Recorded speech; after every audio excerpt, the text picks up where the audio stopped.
Sound Innovations, number 86. This is Go Tell Aunt Rhody, but it's going to be in a minor key, so it's going to sound like a sad Go Tell Aunt Rhody.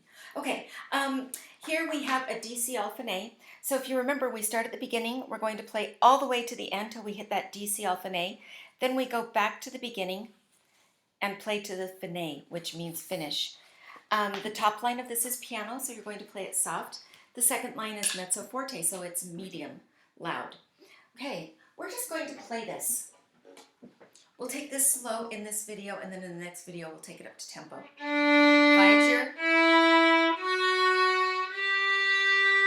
Here we go. 1, 2, 3, 4.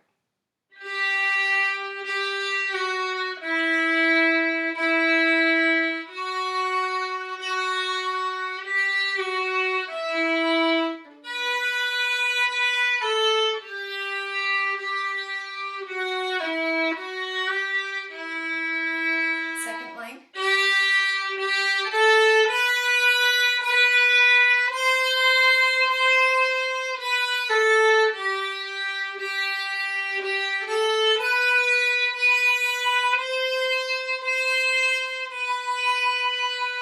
First line.